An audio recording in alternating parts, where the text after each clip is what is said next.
Hola,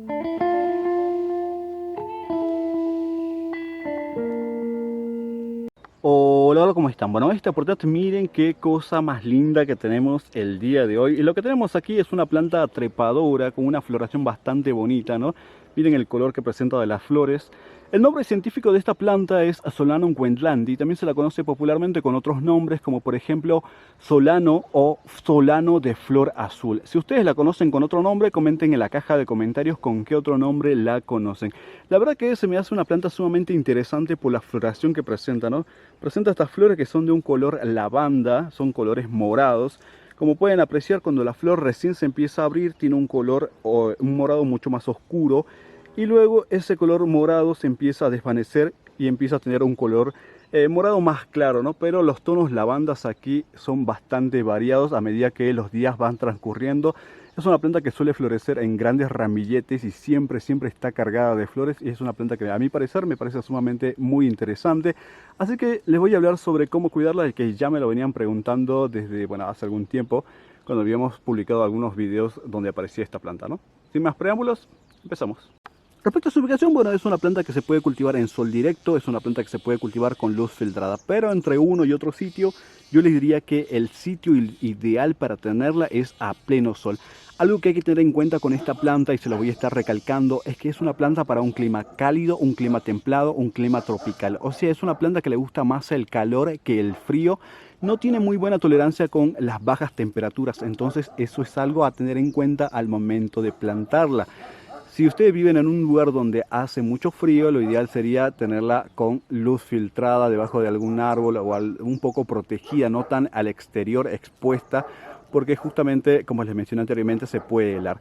Pero se quema dependiendo del frío, el grado del frío, obviamente. Aquí, por lo menos donde yo vivo, que es la ciudad de Salta Capital, 4 grados en invierno, 4 grados bajo cero en invierno. Y resulta que las ramas que son tiernas se llegan a quemar, pero las ramas que son leñosas siguen perdurando, ¿no? Pero luego una poda y vuelve a rebrotar nuevamente. Es una planta que se puede cultivar tanto en macetas como así también se puede cultivar en el suelo. Obviamente cuando se cultiva en macetas el crecimiento es controlado, no va a ser una planta que va a crecer mucho, pero va a crecer dependiendo de las dimensiones de la maceta. Pero cuando esta planta se encuentra cultivada en el suelo, es una planta que puede llegar a ser muy vigorosa, tiene un crecimiento bastante acelerado, y como pueden apreciar, miren cómo se ha extendido por casi la malla que yo tengo, ¿no? Es una planta que puede crecer aproximadamente entre los 6 a 8 metros de largo, ¿no? O sea, pero como les menciono, crece, miren, crece como apoyante. Es una planta que es trepadora, es una planta que presenta espinas tanto debajo de las hojas, como se puede apreciar, parecen ganchitos. También los presenta en los tallos. Es una planta que por el tipo de crecimiento y el tipo de ramas y hojas que tiene, para lo que es un cerco, para los que son pérgolas, va ideal. También se la usa como apoyante en los muros, obviamente que hay que estar guiándola, porque por sí sola no tiene zarcillos como para estar sujetándose, pero sí llega a trepar por encima de otras plantas, ayudada de las espinas, como les estaba mencionando. Por ejemplo, yo la tengo aquí cultivada arriba de lo que es la malla perimetral, que es una malla romboidal. Para que tengan una idea, la malla romboidal es la que tiene rombitos, ¿ve?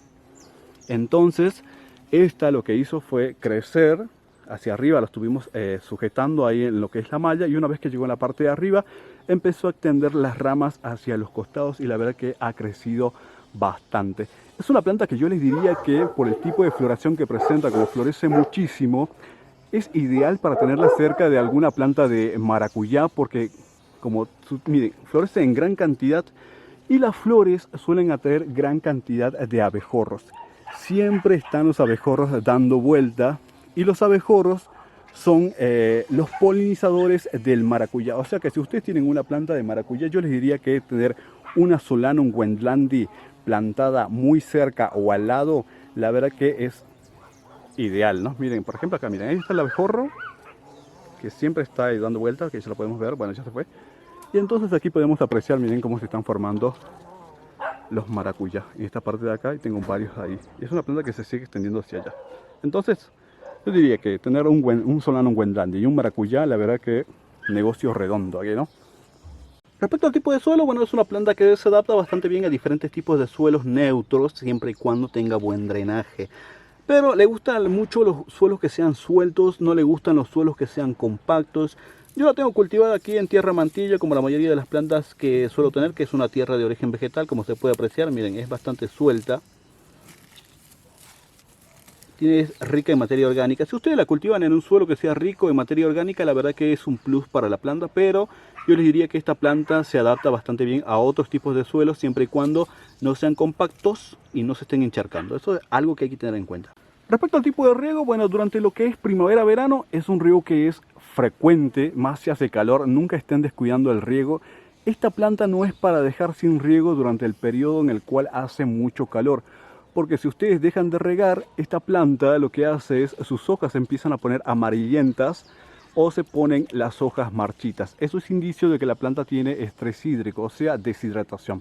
Ahora, durante el periodo en el cual hace frío, que es entre otoño e invierno, el riego es un poco más moderado a escaso. Casi no se riega, la verdad que es poco y nada, o directamente pueden hacer un riego bastante espaciado, porque como les mencioné anteriormente, durante el periodo de frío esta planta se suele quedar sin hojas y en algunas partes, dependiendo de las bajas temperaturas, se pueden llegar a quemar algunos tallos tiernos. Entonces no requiere un riego que sea frecuente.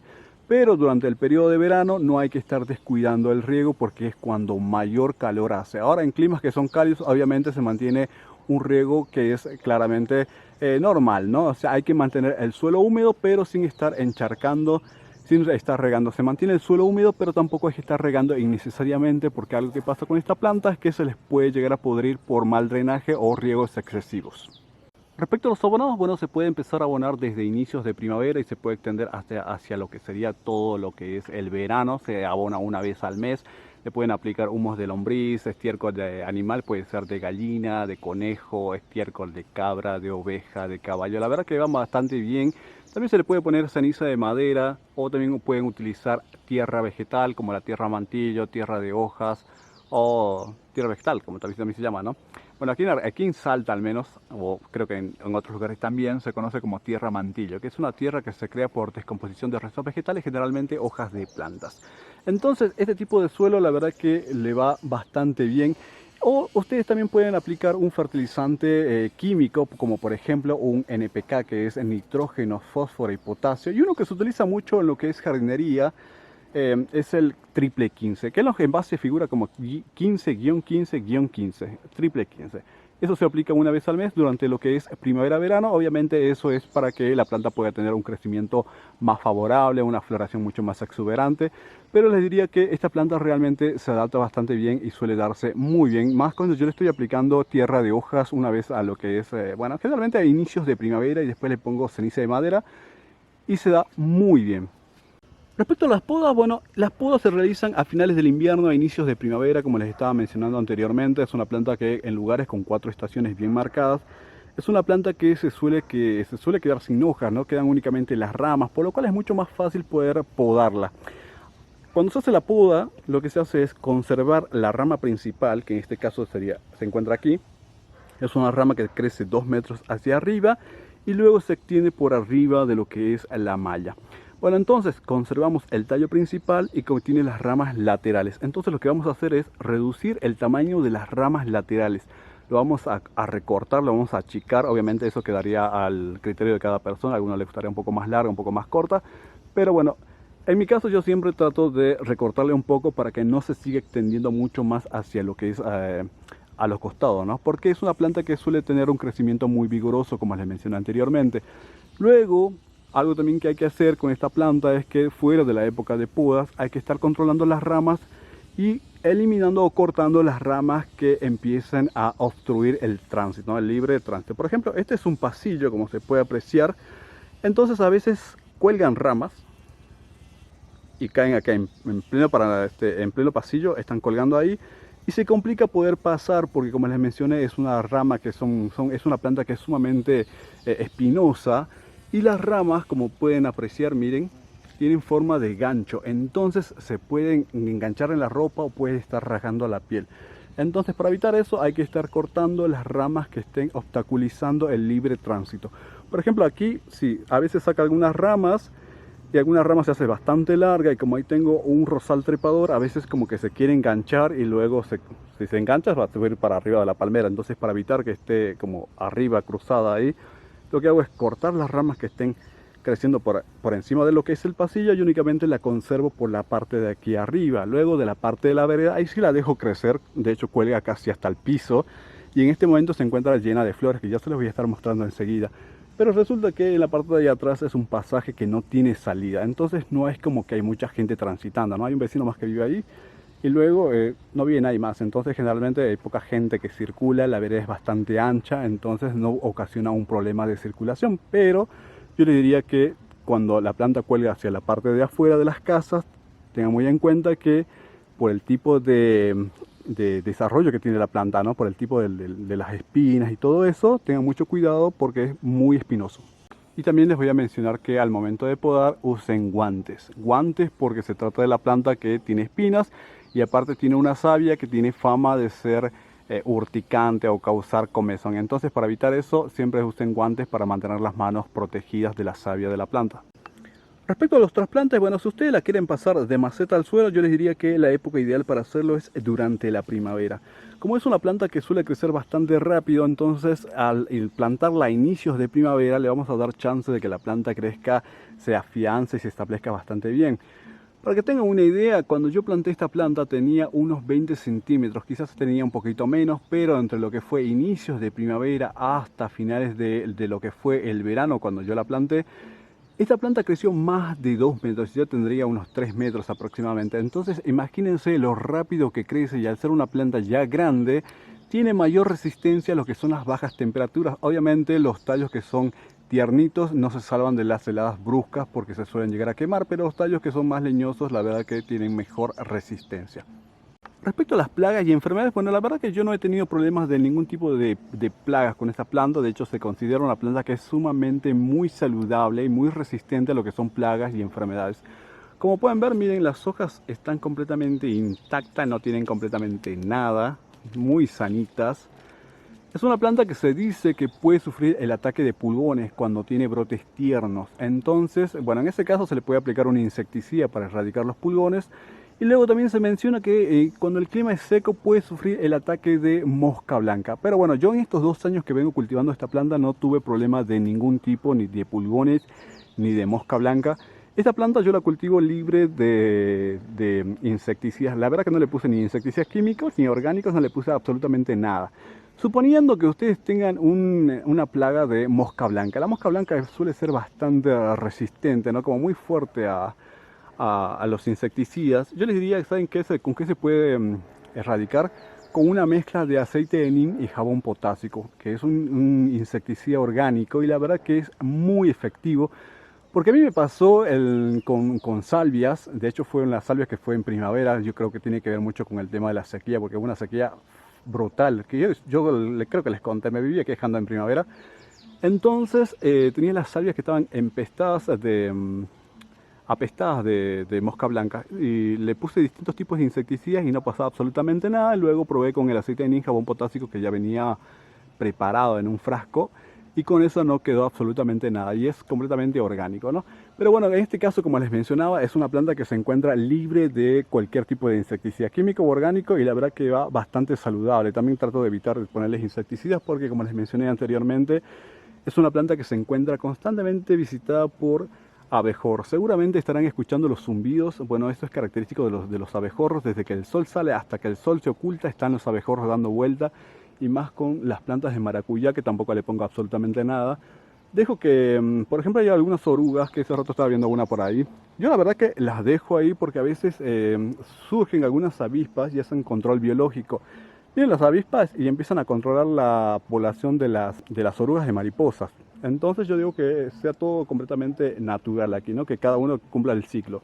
La oruga que llegará a su ciclo, bueno, vivirá, y la que no, bueno, quedará en el camino. Pero como se puede ver, miren, incluso algunas hojitas están poco comidas, están como mascoteadas, pero realmente es el ciclo de la vida, ¿no? Yo les digo que, y la verdad que este maracuyá, miren, se encuentra completamente verde, lleno de hojas, pero como les mencioné, algunas están mascadas, comidas, pero aquí no pasa nada. Respecto a la reproducción de esta planta, bueno, se puede reproducir por dos métodos durante lo que es primavera-verano. Se puede hacer a través del esquejado, que resulta bastante fácil de realizar. Y lo que se hace es, bueno, es elegir una rama que sea semileñosa, como es el caso de esta que estamos observando. Se corta y se planta. Luego lo vamos a dejar con un suelo que se encuentre medianamente húmedo, sin dejar que se llegue a secar por completo, pero tampoco hay que estar como regando en exceso como para que se pueda llegar a podrir. Lo dejamos con sol de la mañana, luz filtrada, y de esa forma es que empieza a enraizar. Dependiendo el grosor que tenga el esqueje, por ejemplo, si es grosor de un lápiz, aproximadamente entre los 45 y 60 días ya está enraizado. El segundo método es a través de la siembra de semillas, que es un poco más lento, ¿no? Como es una planta que pertenece a la familia Solanaceae, van a ver que empieza a formar frutos como si fuesen tomates. Así, que se ven verdes. Yo siempre los veo verdes, porque después yo los corto, en realidad no los dejo madurar, porque es como que le generan un gasto de energía a la planta, ¿no? Para que tengan una idea, miren, aquí partí una. Las semillas son planas, pero el fruto es verde. Cuando el fruto a mí madura también sigue siendo verde, pero en este caso es que se suelta solo. La semilla es plana y es como sembrar semillas de tomate, más o menos, para que tengan una idea, porque esta planta está emparentada con los tomates. Solo que el tomate tiene una semilla mucho más chiquitita que esta, y esta es semilla plana. Lo que se hace es enterrar la semilla a poca profundidad, se mantiene el suelo húmedo, lo tenemos con sol de la mañana, luz filtrada, y de esa forma es que vamos a empezar a propagar. Obviamente cuando nace de semilla demora más en florecer que cuando lo hacemos por esqueje. Luego, como datos extras, les puedo comentar que Solano wendlandi se distribuye desde México, Centroamérica y noroeste de América del Sur. En algunos artículos se menciona que su distribución llega hasta Colombia, y en otros dicen que su distribución llega hasta Perú. Bueno, realmente no sé cuál será el área real de distribución, pero la verdad es que empieza en México y termina en el noroeste de América del Sur, siempre creciendo en zonas que son de climas cálidos, en zonas que son húmedas. Es una planta que suele florecer desde mediados de primavera y se suele extender hasta bien entrado el otoño. Es una planta que me parece sumamente muy interesante por la gran cantidad de flores que presenta, y más esos grandes ramilletes en tonos violáceos, ¿no? Siempre, como les mencioné anteriormente, como la planta cuando recién empieza a abrir tiene un color más oscuro, pero la floración que tiene es gradual, o sea que algunas van abriendo, luego se van abriendo otras, por lo cual en un ramillete podemos apreciar que hay distintas gamas de tonos lilas, y la verdad que me parece sumamente muy interesante. Es una planta que pertenece a la familia Solanaceae, que es la misma familia a la que pertenece, por ejemplo, el tomate, el morrón, las papas, para que tengan una idea. Por eso es que el fruto es muy parecido a lo que es un tomate, más o menos, para que tengan una idea, ¿no? Luego también les voy a mencionar que esta planta se cultiva como ornamental. Ese es el uso que se le suele llegar a dar en la actualidad, pero también se menciona en algunos artículos que antiguamente se le daba también un uso medicinal, en medicina natural. Desconozco cuál sea el uso que se le daba, pero también se detalla que la ingesta de esta planta puede llegar a ser altamente tóxica. Entonces supongo que algunos pueblos originarios la solían, bueno, la pudiesen haber utilizado con algún uso, pero obviamente en dosis bajas, porque si la llegaban a utilizar en dosis altas puede ser alguna complicación, y eso también les voy a mencionar. Entonces tengan mucho cuidado con andar consumiendo esta planta, porque está catalogada como una planta altamente tóxica si se llega a ingerir. Es por eso que yo no les recomiendo el uso de plantas medicinales, ¿no? Nunca abordamos ese tema casualmente por ese problema. Luego se van a morir, luego me van a echar la culpa a mí. Luego también algo que les voy a mencionar es que Wendlandi es una dedicación al botánico alemán Hermann Wendland, que vivió entre el año 1800 y 1900. Y luego lo de Solanum es un poco amplio el tema, porque dicen que Solano puede ser que venga de sol, ¿no?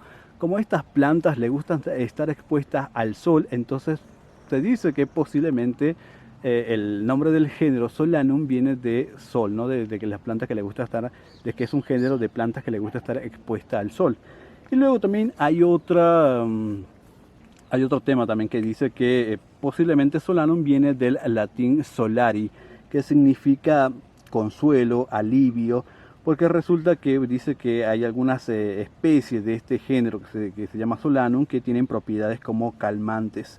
Entonces supuestamente también viene de ahí, pero no está como muy concreto exactamente. No me quedó muy claro de cuál es la idea, ¿no? Porque en realidad lo que quedó ahí como que posiblemente. Así que No sé si ustedes lo conocían, si no lo conocían se las presento y si la conocían pues aquí está. Su nombre es Solano Wendlandia o también como se la conoce Solano de Flor Azul, que me gusta mucho ese nombre por el tipo de floración que presenta, ¿no? Si no lo conocían, pues aquí está también, ¿no? Recuerden que tenemos un grupo de Facebook que se llama Loco y Amantes por las Plantas / El Rincón de Toshio. También tenemos una página en la misma red social que se llama El Rincón de Toshio. También tengo Instagram por si quieres seguirme, que es Ormi con H, _Olivel con B larga. Y nos vemos en un próximo video. Chau, chau.